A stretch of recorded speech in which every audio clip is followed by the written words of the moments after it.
வணக்கம். Welcome to இன்னைக்கு special.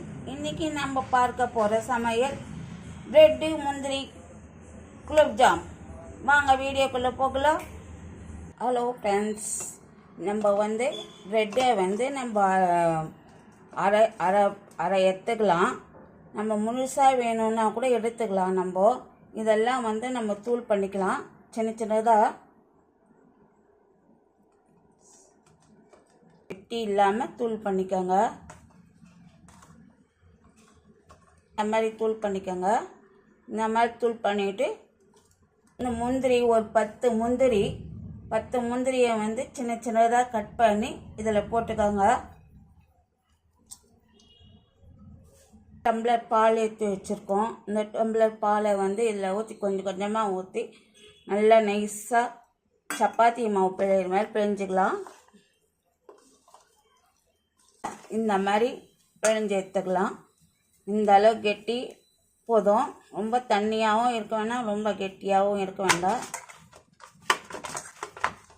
இங்கே பாருங்கள் எவ்வளோ நல்லா இருக்குது பாருங்கள். நைஸாக சின்ன சின்னதாக இந்த அளவுக்கு உருண்டை எடுத்துக்கோங்க. நம்ம ரவுண்டாகவும் பண்ணிக்கலாம். இந்த மாதிரி இந்த சைஸு இந்த மாதிரி பண்ணிக்கலாம். இந்த மாதிரியும் எடுத்துக்கலாம். நம்ம ரவுண்டாகவும் எடுத்துக்கலாம். இந்த மாதிரி எல்லாமே பண்ணிவிடுங்க. நம்ம ஒரு ஸ்டவ் ஆன் பண்ணிவிட்டு ஒரு பாத்திரத்தில் ஒரு கப்பு சர்க்கரை போட்டுக்கலாம். அதே அளவு கப்பு தண்ணி ஊற்றிக்கலாம். அப்படியே சர்க்கரையெல்லாம் கரையிட்டோம். இங்கே பாருங்க, எல்லாம் சர்க்கரை தண்ணி நல்லா ஜீராவாக ஆயின்னு இருக்குது. இந்த டைமில் நம்ம ஒரு 5 ஏலக்காய் நசுக்கி போட்டுக்கலாம். இது ரொம்ப ஜீராவாக ஆனால் ஒரு கம்பி பதம் வந்தால் போதும். வழவழன்னு பிசுன்னு தன்மை வந்தால் போதும். அவ்வளோதாங்க. இது நல்லா வழவழப்பாக பிசு தன்மை வந்துடுச்சு. இப்போ நம்ம இதை எடுத்து ஓரமாக எடுத்து மூடி போட்டு வச்சிடலாம். நம்ம ஒரு கடாயில் நம்ம எண்ணெயை காய வச்சுருக்கோம். சிம்மிலே இருக்கட்டும். சிம்மிலே இருக்கும்போதே நம்ம இந்த பிரெட்டெல்லாம் உருண்டை பண்ணி வச்சுருக்கோம். இதெல்லாம் நம்ம போட்டுக்கலாம்.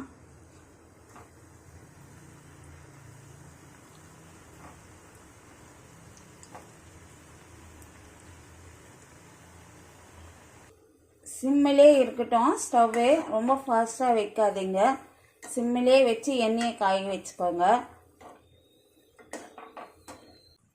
இது இன்னும் கொஞ்சம் கலர் வரணுங்க. லைட்டாக நம்ம ஸ்லோலே வச்சு நம்ம இதை வறுக்கணும். பாருங்கள், இந்த கலர் பிளாக்காக வந்தால் போதும். இந்த அளவுக்கு இந்த பிளாக் கலரில் வந்தால் எடுத்துடலாம். இது உங்கள் வீட்டிலே நீங்கள் செய்து பாருங்கள். உங்களுக்கு பிடிச்சிருந்தா லைக் பண்ணுங்கள், ஷேர் பண்ணுங்கள், சப்ஸ்கிரைப் பண்ணுங்கள். தேங்க்யூ. இப்போ நம்ம இந்த ஜீராவை சூடாகவே இருக்குது. இப்போ இந்த ஜீராவில் நம்ம பொரிச்சு வச்ச குலோப்ஜாமு, பிரெட்டு முந்திரி குலோப்ஜாமு இதில் போட்டுக்கலாம்.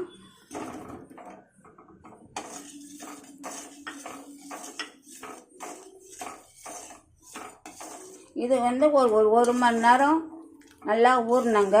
மூடி போட்டு நம்ம ஊற வச்சிடலாம்.